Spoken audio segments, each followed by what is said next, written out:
اس خط کی تشریح کو شروع کرنے سے پہلے ہمیں اس کی سمت کے متعلق کچھ باتیں کہنی چاہیے جو افسیوں کے شہر کے بارے میں تھی۔ افسس اس کا دارالحکومت کہلاتا تھا جو پروکونسار ایشیا کہلاتا تھا۔ پروکونسار ایشیا روم کا ایک صوبہ تھا۔ رومی سلطنت کی بہت ساری فتوحات کی طرح یہاں پر ایک مقامی حکمران حکومت کرتا تھا جس کو یہ اجازت دی گئی تھی کہ وہ اس علاقہ کی اس ثقافت اور روایات کو قائم رکھے جو اسے فتح کرنے سے پہلے یہاں پر تھی۔ ایک ہجوم نے ارتمس دیوی کا مندر 401 میں تباہ کر دیا جس کی قیادت جان کروسوسٹوم نے کی۔ شہنشاہ کانسٹنٹائن I نے کافی شہر کو دوبارہ تعمیر کیا اور نئے عوامی حمام بنائے، لیکن 614 میں زلزلے کی وجہ سے شہر جزوی طور پر دوبارہ تباہ ہو گیا۔ بہت دفعہ یہ شہر دوبارہ تعمیر ہوا اور صدیوں تک اس کی ساخت بنتی رہی جس کا ذکر ہم یہاں پر نہیں کریں گے۔ آج یہ آثار قدیمہ کے ماہرین کے لیے ایک غیر آباد تباہ شدہ پسندیدہ جگہ ہے۔ یہ علاقہ آج کل ایشیائے ترکی کہلاتا ہے۔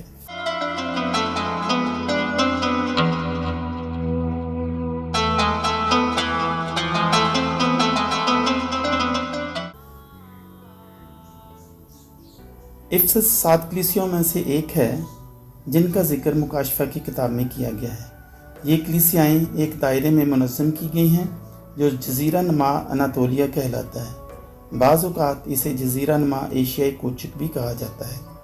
ترتیب کو مد نظر رکھتے ہوئے ہم افسس سے شروع کرتے ہیں، پھر ہم سمرنا کی طرف جائیں گے، اس کے بعد ہرمز کے دریا پر پرگمن کی طرف جائیں گے، اس کے بعد ہم تھواتیرا کی طرف حرکت کریں گے۔ سردیس 5ویں کلیسیا ہے، پھر شاہی سڑک پر فلادلفیا کی طرف جائیں گے، پھر نیچے دریائے میاندر پر تجارتی راستے پر لودیکیا کی طرف آئیں گے اور آخر میں پھر افسس کی طرف آئیں گے۔ ہمارے اس خیالی سفر میں ہم نے صرف وہ سفر کیا ہے جسے شمال جنوبی اور مشرق مغربی تجارتی راستہ کہتے ہیں۔ شمال جنوبی اور مشرق مغربی کیوں؟ اچھا، جیسا کہ ہم نے یہ کہا، یہ دائرے کی شکل میں ہے۔ شمال میں سمرنا اور پرگمن، جنوب مغرب میں تھواتیرا، جنوب میں سردیس، مغرب میں فلادلفیا، جنوب کی طرف لودیکیا اور مشرق میں افسس کی طرف چلا جاتا ہے۔ یہ زرخیز ہرمز، لائسس اور میاندر وادیوں کو کاٹتا ہے۔ ایشیا اور یورپ کے درمیان یہ خطہ زمینی پل تھا اور تہذیبوں کے 3 گہواروں میں سے ایک تھا۔ یہ پورا علاقہ بہت زرخیز اور فوجی نقطہ نظر سے اہم اور تہذیبوں کے اہم چوراہے پر تھا۔ غیر قوم دنیا میں انجیل کے پھیلاؤ کے لیے نمایاں اور اہم جگہ تھی۔ ان میں زیادہ تر شہر دریاؤں کے کنارے پر واقع تھے۔ دریائے ہرمز اور دریائے میاندر اس جزیرہ نما سے قابل غور فاصلہ پر سیاحتی اندرونی حصہ ہو سکتا ہے۔ جب یہ دریا بھرپور طریقے سے بہتے تھے تو یہ دور اس علاقے کا روشن دور تھا۔ سردیس اور فلادلفیا دریائے ہرمز پر تھے۔ لودیکیا دریائے میاندر کے جنوب میں تھوڑے فاصلے پر تھا اور تجارت دریا کے ذریعے ہوتی تھی۔ ٹریلس اور ہیلاپولس مکاشفہ میں 7 کی فہرست میں نہیں ہیں، لیکن وہ دریا کے کنارے تھے۔ یہ عظیم دریا ٹورس رینج سے پانی لے کر پہاڑوں میں آبی دروں میں ہوتے ہوئے نیچے کی طرف بہتے تھے۔ یہ ان دراڑوں کے ذریعے سے تجارتی راستے اپنے راستوں کے اندرونی حصوں میں کاٹتے تھے۔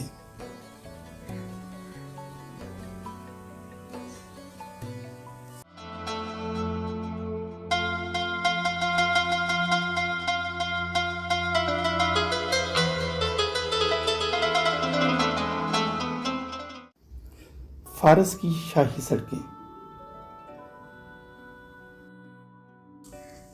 2 عظیم اندرونی تجارتی سڑکیں ظاہری طور پر دونوں فارس کی عظیم سڑکیں کہلاتی تھیں، لیکن ماخذ کے لحاظ سے 2 مختلف نکات تھے۔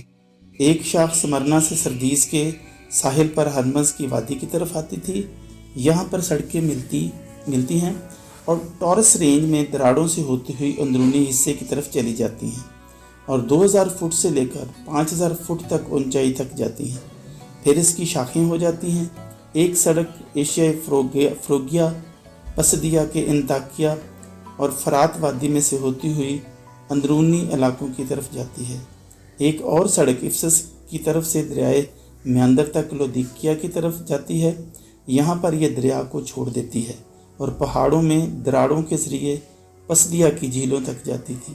پسدیا کی جھیلوں کو چھوڑتے ہوئے یہ راستہ نیچے اترتا ہوا نام نہاد کلیکیا کے دروں سے انطاکیہ اور شام میں جاتا تھا۔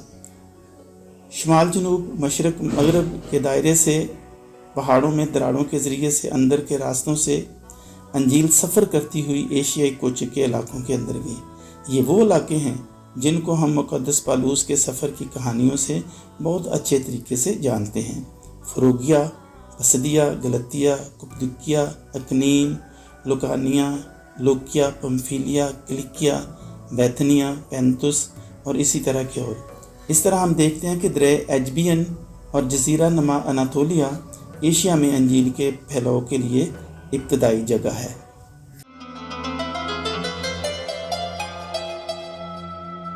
افسس کی کلیسیا۔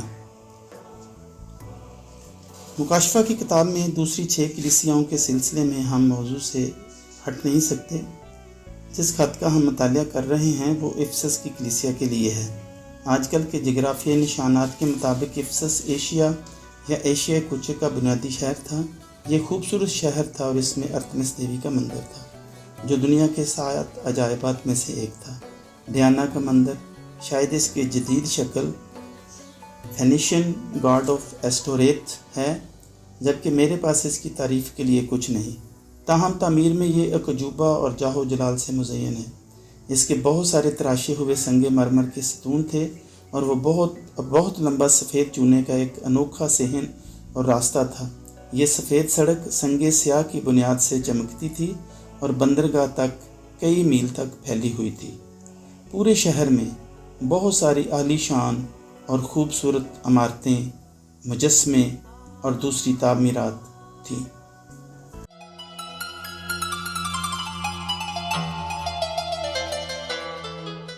جدید ماہرین آثار قدیمہ کی افسس کی دریافت۔ 1870 میں برٹش میوزیم کے جیسی ووڈ نے شہر کی دیواروں کے باہر مندر کی باقیات کو دریافت کیا تھا۔ اس نے وہ تمام سال مندر کو ڈھونڈنے میں گزارے کیونکہ دوسری دیواروں کے اندر شہر کو ڈھونڈ رہے تھے جہاں پر ایک روایتی سی سمجھداری کے مطابق مندر ہو سکتا تھا۔ در حقیقت یہ شہر کی دیواروں سے باہر تھوڑے فاصلے پر ایک وادی میں تھا۔ اس شہر کی بنیادوں تک پہنچنے کے لیے سیڑھیوں کے 10 قدم تھے۔ یہ عمارت 427 فٹ لمبی جو ایک فٹ بال کے گراؤنڈ سے تقریباً 1.5 گنا زیادہ تھی اور یہ 226 فٹ چوڑی تھی جو کہ اسے اپنے دور کی عظیم تعمیر بناتی تھی۔ اس کے 27 ستون تھے جنہوں نے قطار میں مندر کی چھت کو سنبھالا ہوا تھا اور ان میں سے ہر ایک 60 فٹ اونچا تھا۔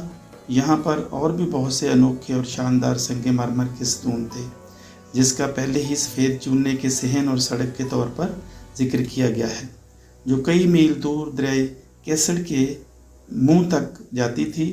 کناروں پر افسس کے شہر کی تعمیر کی گئی تھی۔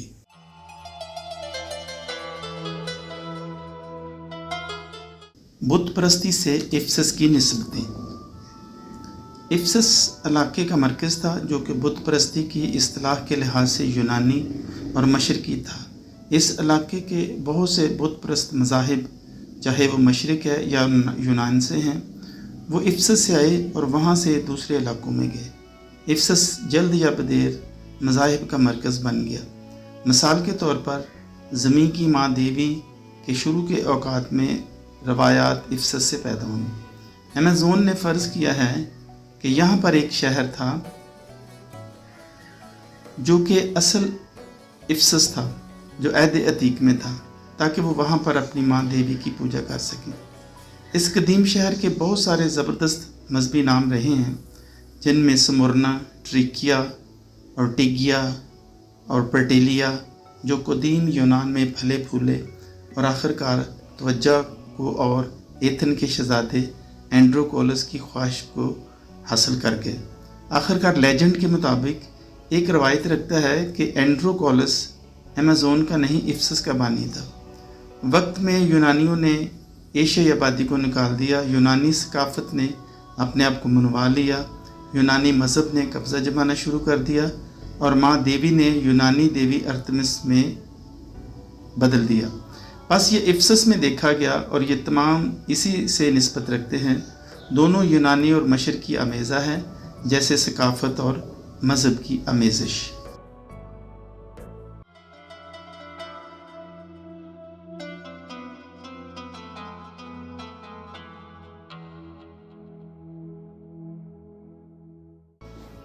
افسس کی تاریخ۔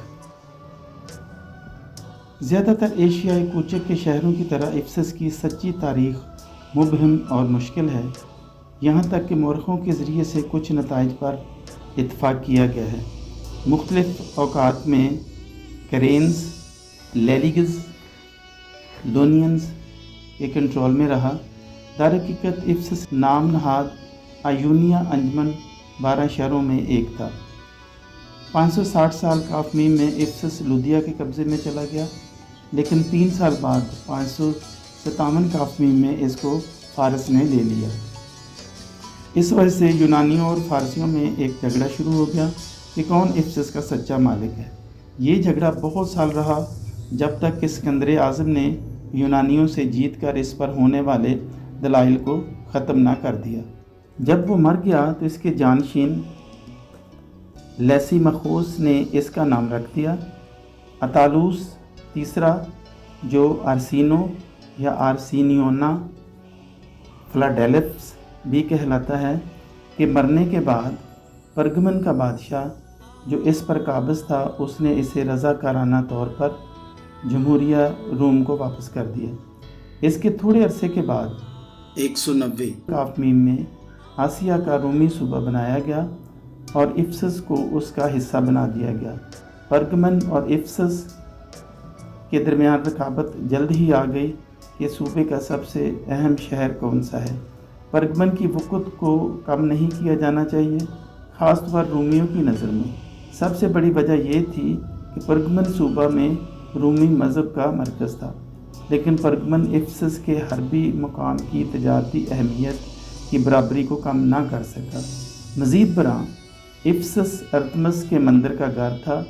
اس بات نے افسس کو طبعی شہرت دی کہ اس کا تمام اثر تمام وقت تک رہا۔ رومی مذہب غیر ملکی تھا۔ معاشی پہلو کی وجہ سے اور ارتمس کے مندر کی زبردست دولت جمع کرنے اور تقسیم کرنے کی وجہ سے ارتمس کا شہر بغیر کسی شک کے اس صوبے کا دارالحکومت بن گیا۔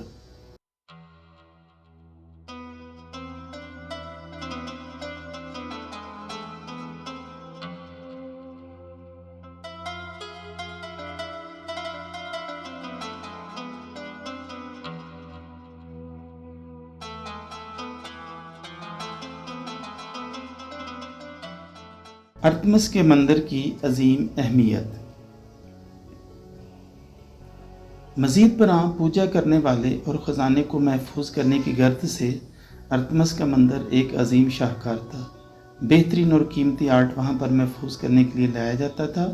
مثال کے طور پر یہاں کے آرٹسٹ ایپیلس کی ایک پینٹنگ جس میں اسکندر اعظم کو بجلی کی کڑک گراتے ہوئے دیکھا جا سکتا ہے، یہ پینٹنگ اس ذخیرہ میں سے ایک ہے۔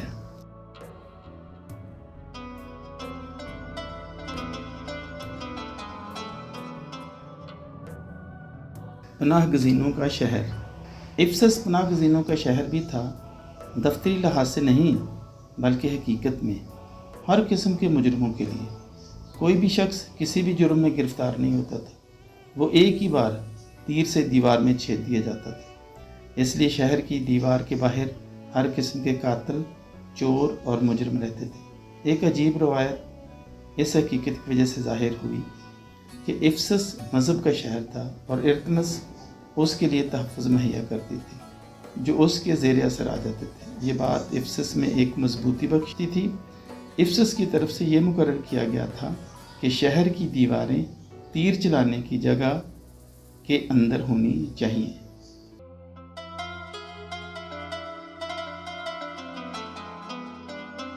افسس کی بہت سی دلکشیاں۔ مزید برآں مجرمانہ پہلو کے لیے افسس کا شہر اپنی مثال آپ تھا، جہاں پر ہر سال بہت سے پجاری آتے تھے۔ افسس بہت سارے لوگوں کو مذہبی طریقہ کار سے ہٹ کر بھی نوکریوں کی پیشکش کرتا تھا، لیکن تعلق کو مد نظر رکھا جاتا تھا، اور اس میں آرٹسٹ بھی شامل ہوتے تھے جو ارتمس کی دیوی کے چاندی کے بت بناتے تھے۔ بت بنانے کا یہ کاروبار اس شہر کی اصل تجارت تھا، اور یہ بہت زیادہ نفع بخش کاروبار تھا۔ افسس ایک بین الاقوامی معیار کی بندرگاہ۔ افسس سمندر کے کنارے واقع تھا، اور یہاں پر ایک شاندار بندرگاہ تھی جس میں بہت بڑے بڑے جہاز آ سکتے تھے جو اس وقت دنیا میں تھے، کیونکہ اس کے پاس وہاں سے گزرنے والے جہازوں کو لنگر انداز ہونے کے لیے بندرگاہ پر ٹرمینل تھے، اس لیے یہ پورے ایشیا کوچک کے لیے کام کرتا تھا۔ اس لحاظ سے افسس برآمد کا مرکز تھا۔ نہ صرف یہی کام یہاں ہوتا تھا، بلکہ افسس میں بندرگاہ سمندر کے ذریعے آنے والے تمام جہازوں کے لیے لنگر انداز ہونے کی جگہ بھی تھی۔ جغرافیائی ترتیب۔ افسس ایک خوبصورت شہر تھا، اس کے سامنے سمندر تھا اور اس کے پیچھے کورسس پہاڑیوں کا سلسلہ تھا۔ اس شہر میں بہت سی شاندار اور عالی شان عمارتیں، بت اور دوسری تعمیرات تھیں۔ ایشیائی کوچک کے تجارتی راستے پر واقع ہونے کی وجہ سے یہ بہت امیر شہر تھا۔ اس کے شباب کے دنوں میں سیاسی، معاشی اور ثقافتی لحاظ سے یہ بڑا بارسوخ اور ممتاز شہر تھا۔ پوری تہذیبی دنیا میں یہاں سے بہت سے فلاسفر اور صاحب عقل لوگ آتے تھے۔ انہوں نے ایتھن اور کرنتھیوں میں یونانیوں کی عظمت کو کبھی نہیں پایا، یہاں تک کہ اس وقت کے یہ عظیم لوگ تھے، وہ سب فلاسفروں کی طرح تھے۔ انہوں نے کلیسیا پر بہت بد نظمی اور بد عنوانی والا اثر ڈالا تھا۔ فطری انسان کی سب سے قدیم برائی۔ قدیم افسس کا بنیادی شناختی کردار مذہب تھا۔ یہ مشہور تھا کہ یہاں پر چاندی کا سامان بنانے، بت بنانے، بدعنوان پیشوائی دین اور مذہبی طائفوں کے لیے کاروبار تھا۔ یہ بظاہر خوبصورت اور نمائشی مذہب تھا، اور اس میں بڑے ساز و آواز اور ناموری کے ساتھ شرکت ہوتی تھی۔ افسس میں کسی بھی جگہ پر ہر کوئی اس مذہب میں شامل ہوتا تھا۔ اس سب سے بڑھ کر یہ کہ یہ سیاسی، معاشی، ثقافتی اور باطل پرست مذہب بہت زیادہ افراتفری والا تھا۔ خدا افسس کی کلیسیا سے ذاتی طور پر بولتا ہے۔ مکاشفہ کی کتاب کے دوسرے باب میں اپنے دائیں ہاتھ میں 7 ستاروں کو تھامے ہوئے مسیح نظر آتے ہیں۔ یہ پیغام آخرکار، جیسا کہ میں اسے دیکھتا ہوں کہ اس کا کنٹرول کلیسیا پر ہے، اور قوت کے ساتھ کہ کلیسیا مسیح سے ہے، اس کے روح القدس کی تقویت سے جو اس نے بھیجا ہے۔ ہم اس کو کلیسیاؤں میں ایک عام وجہ پر زور دیتے ہوئے اور آپس میں کام اور مشکلات پر بات چیت کرتے ہوئے چلتا پھرتا دیکھتے ہیں۔ اس کو اس شکل کے ساتھ مشکل بنایا ہوا ہے۔ اس کے پاؤں اس خالص پیتل کے سے تھے جو بھٹی میں تپایا گیا تھا۔ یقینی طور پر افسس کی کلیسیا کے پاؤں جھوٹے مذہب، انسان نوازی اور روشن خیالی اور مذہبی سیاست کے ایک دوزخ میں تھے۔ مسیح اپنی کلیسیا کے ساتھ دوستانہ تعلق چاہتا ہے۔ یہ اس خاص پیغام کا حصہ ہے۔ دن در حقیقت تاریک تھے، لیکن اس کی موجودگی شفایت کے ساتھ وہ غالب آتے تھے۔ کلیسیا کے چراغ کے تیل روح القدس ایک شکل ہے۔ یہ یقین دلاتا ہے کہ ان کی روشنی کو باہر جانے کی ضرورت نہیں ہے، لیکن چمکدار جلنے میں تسلسل ہو سکتا ہے، لیکن یہ ایک پیمائش میں ہوگا جو افسس کے مسیحیوں پر منحصر ہوگا۔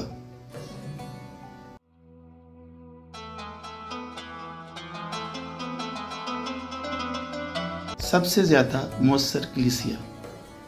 صدیوں تک ماہر الہیات، مبلغ اور بائبل کے طلبہ نے تلاش کرنے کی کوشش کی کہ شاگردوں کے دنوں میں کون سی کلیسیا زیادہ اور سب سے زیادہ مؤثر اور اہم ہے۔ کچھ نے خیال کیا تھا کہ یروشلم میں کلیسیا کا ہونا ضرور تھا، کیونکہ تحریک یہاں سے شروع ہوئی اور جہاں پر شروع میں زیادہ تر رسول اور مقدسین جمع ہوئے تھے۔ دوسروں نے روم کی کلیسیا کے لیے کام کیا جو سب سے زیادہ اہم ہے۔